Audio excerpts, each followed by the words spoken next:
Welcome back to another week. Today I'm wearing black because we're going to be talking about horror books, and you can't talk about horror books and not wear black. So I kind of discovered by accident that I really love and enjoy the literary horror genre. As someone who never really read a lot of just straight up horror, like I was never like a Stephen King girly, or Grady Hendrix is fine, but he doesn't really super do it for me. I sort of by accident discovered that I had just conveniently picked up literary horror book after literary horror book. Now you may be asking me, Laura, what is the difference between straight up horror and literary horror? I'm gonna tell you. So in my humble opinion, the difference between like a straight up horror and a literary horror is that a straight up horror like Carrie, Pet Sematary, can you tell I don't read a lot of horror because the only author I know is Stephen King.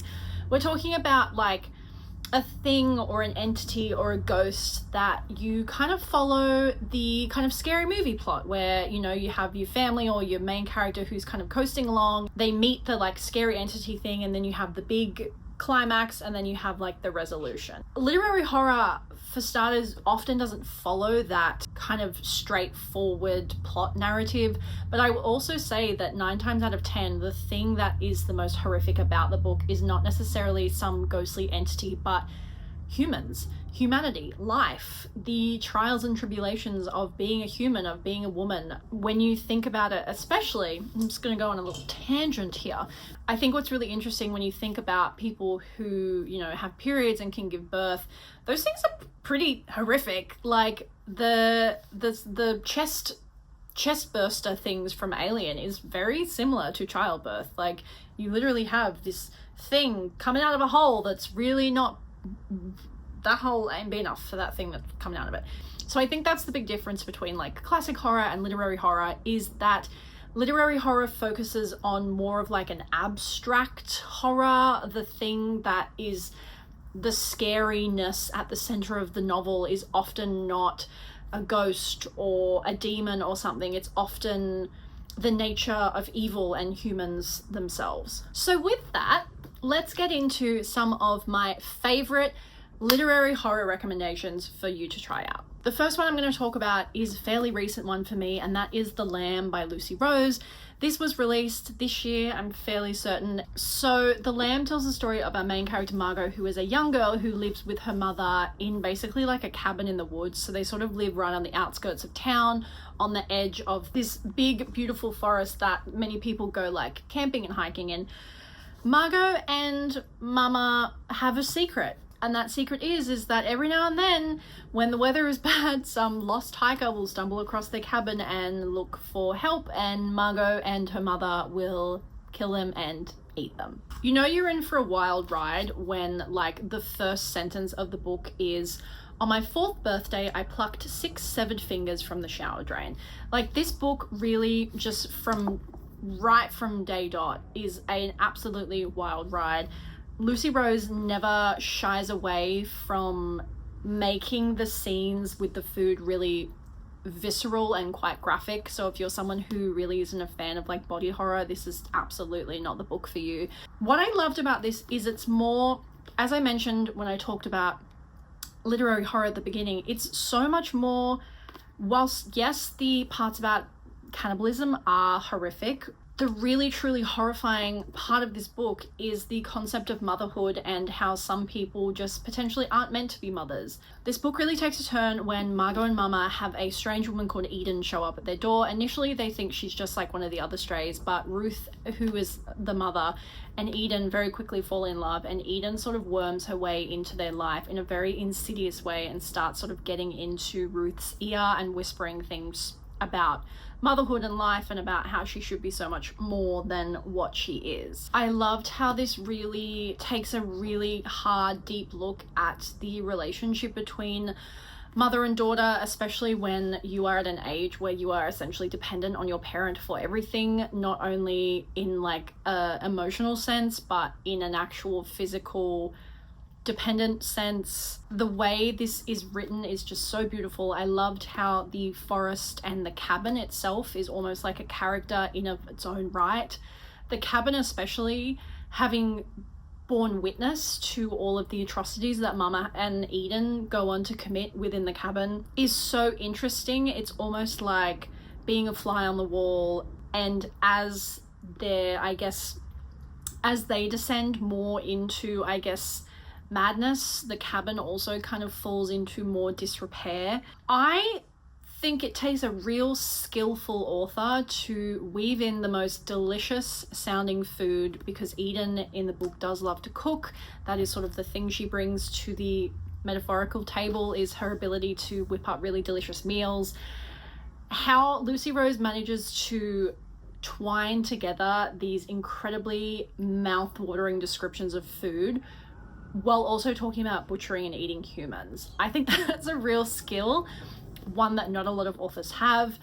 If you're looking for something that is kind of nightmarish and almost like a folk horror rather than, I guess, like a horror, I would highly recommend The Lamb by Lucy Rose. The next book I want to talk about is Juniper and Thorn by Ava Reid.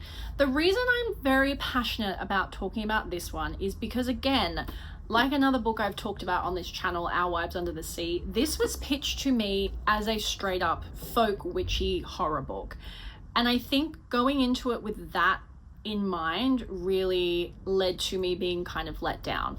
So I want to give an actual realistic recommendation for what this book is and people who might enjoy it. So this is a gothic retelling of the fairy tale The Juniper Tree, and it talks about three witch sisters who live in a little cottage with their father, who's like a little bit of a tyrant, and he is a very powerful wizard, and he basically keeps the three sisters under his thumb and doesn't allow them to leave, and is essentially looking to like marry them off at some point to like further his own interests. What I love about this is a coming of age novel, essentially making the discovery of your own sexuality and the discovery of your womanhood the horror of the novel. I don't think this is a body horror, which is how I've seen a lot of people describe it. While there's definitely aspects of body horror, I don't think that is the main aspect of the novel and what makes it literary horror. One thing I found really interesting is we essentially witness the town that the three sisters live in undergoing kind of like an industrial revolution. So we're watching the three sisters and their father, their magic becomes somewhat obsolete as industry overtakes magic.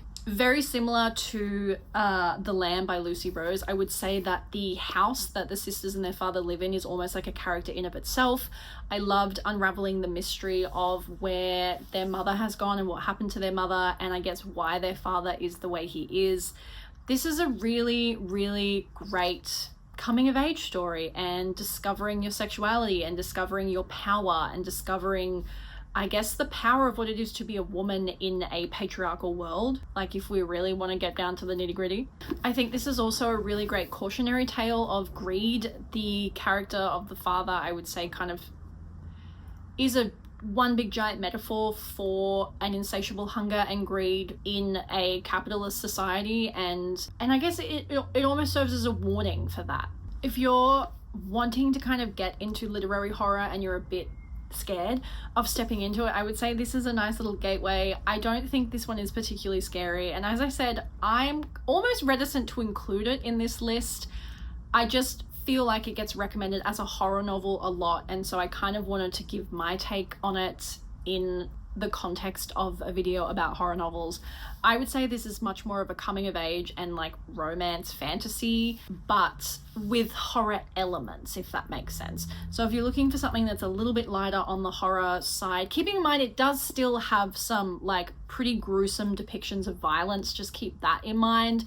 I would say this is a great gateway for you to get into the literary horror genre. Next, I'm going to talk about one that I've spoken at length on this channel about, and that is The Eyes of the Best Part by Monica Kim.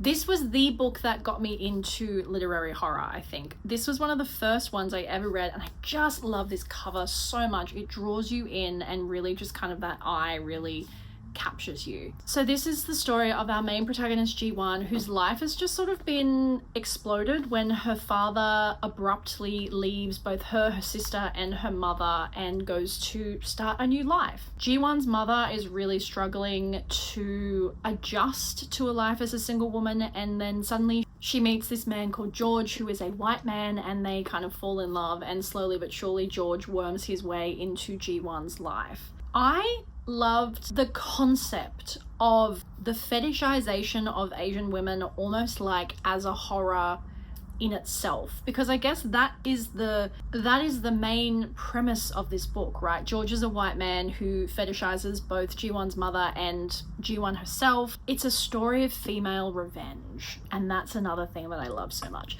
So unlike Juniper and Thorn, this has some incredibly graphic depictions of body horror and violence and really gross stuff, so if that is not your thing, this is definitely not it. But essentially, Ji-won, after taking part in a cultural ceremony where you eat the eyeball of a fish at dinner, it's supposed to be good luck, Ji-won becomes really obsessed with the idea of eating eyes, and particularly obsessed with George's bright blue eyes.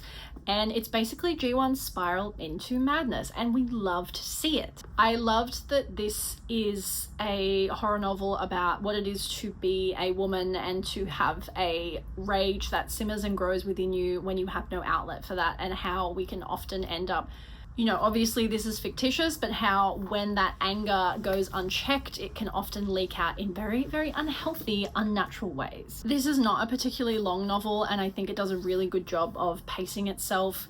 It kind of like, when the book, right at the beginning of the book is when Ji-won's father leaves, and it's kind of like the author just puts her foot down on the accelerator and we never really get a chance to let up. What I loved the most about this book is the way that we go from like a simmer to a boil.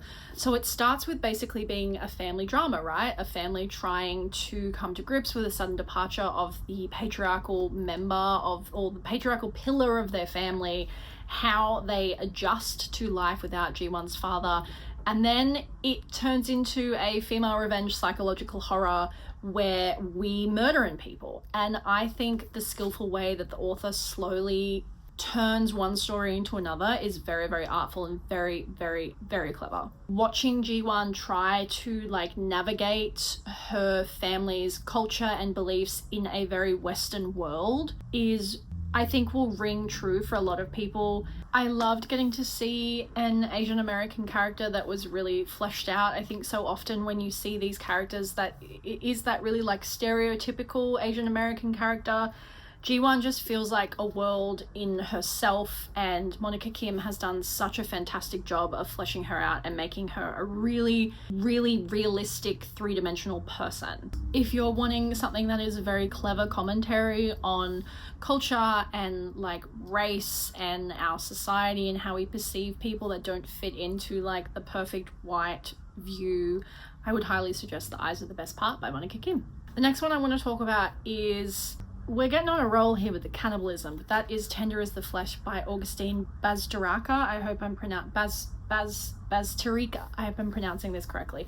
This is another one that I'd had sitting on my shelf for a really long time, and I don't know why I didn't pick it up. Actually, I do know why. I think it was because, again, my friend read it and said how much she loved it. So I was like, all right, I'll give it a go.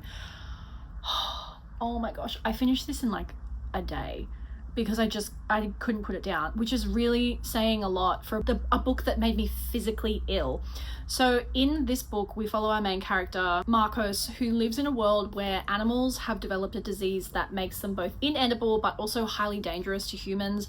So we've basically gone around and killed all the animals, and now that our main source of protein or meat is gone, factory farming has basically developed to the point where we factory farm humans, and it has become a very normal part of life. Our main character Marcos works in a slaughterhouse, so basically his job is like going around and sourcing the humans and bringing them in, and it's a really unflinching, really diabolical look at factory farming and how we value life when you compare that to the value of $1. I think every character in this book serves a different purpose. Marco's sister does a really good job of describing, I guess, how desensitized we can become to things when it's wrapped in plastic and really like told to us that it's not human.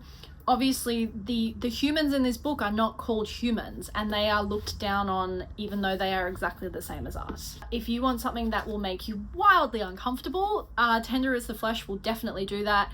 If the other books I talked about were graphic, this is off the chain. Like, this really doesn't shy away from anything. It goes into great detail about how the heads, as they're called in this book, are slaughtered and killed and eaten. It goes a lot into like the process and the industrialization of how they are farmed and bred. The ending is horrific. You get to a part in the book where you're like, oh, okay, this is maybe going to have a little bit of a light at the end of the tunnel. No, absolutely not. You will question everything about our society and human and meat eating, and I'm not gonna lie, or it made me consider vegetarianism, and I do love my meat, but it definitely gave me pause and made me think about where the food we eat comes from, and not even just meat, but like in general how we pillage the planet for resources, and how climate change is a very real, very fast moving freight train that is coming for us. It just is just so cleverly well done, and the fact that this book is not a thick book, and the fact that the author manages to do so much and conveys so many important themes in such a short space of time, I think this is probably one of my favorite books of all time, and that's really saying something, because it's incredibly uncomfortable and made my skin crawl at multiple points in the book. This is disgusting, it's horrendous, it's compelling, it's gripping. I simultaneously never want to read anything like this ever again, and also only want to read things like this for the rest of my life. It's so well written, it's so good, I just can't recommend this one enough. The next book I want to talk about is I Who Have Never Known Men by Jacqueline Harpman. This is one that's like really big on TikTok at the moment, and honestly for good reason. It's not a new book, it has been out for quite a while, it's actually like a vintage classic, but it is about our main character who is an unnamed girl who, the story begins when we wake up with our main character who is one of 40 women who are stuck in this like underground bunker in a cage. They have no idea why they're there. They have no idea if they'll ever get out. They are watched over by guards who swap out every couple of hours. They are made to adhere to a strict schedule, and it's incredibly dystopian. So one day, and this isn't a spoiler because this is like the main premise of the book, one day the cage opens and the women all escape.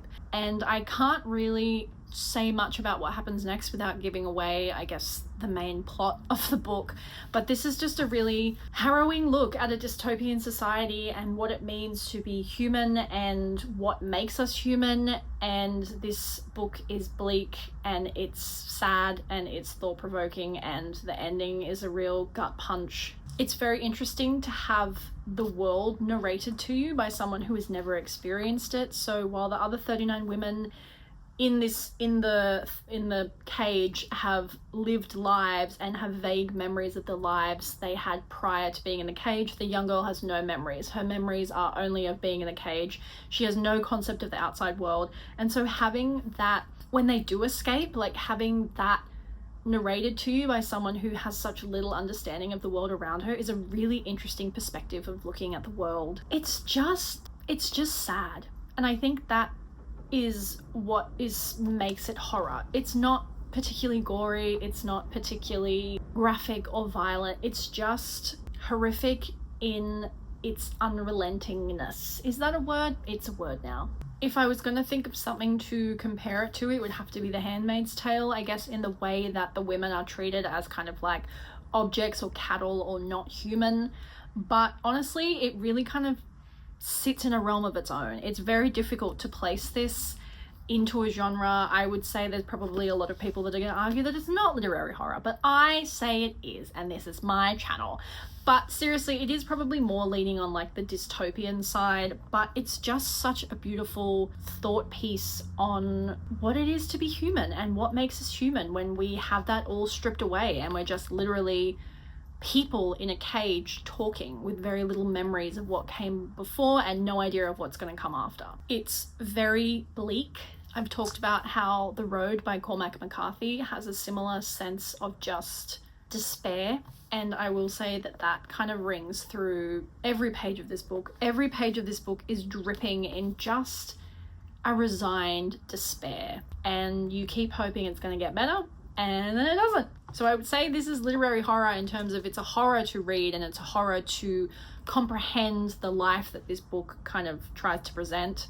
It's also another short one, so it's another one that you don't really have to make a great commitment to if you were wanting to read, but this is I Who Have Never Known Men by Jacqueline Harpman. So I'm probably going to do a part 2 for this video, to be honest, because as I mentioned, I have read a lot of literary horror and there are definitely more ones that I would love to talk about, but I feel like I don't want to make like a video that's 7 hours long, so I'm just going to keep it to those ones. Those are some of my top picks, and I hope you liked the sound of them and will give some of them a go.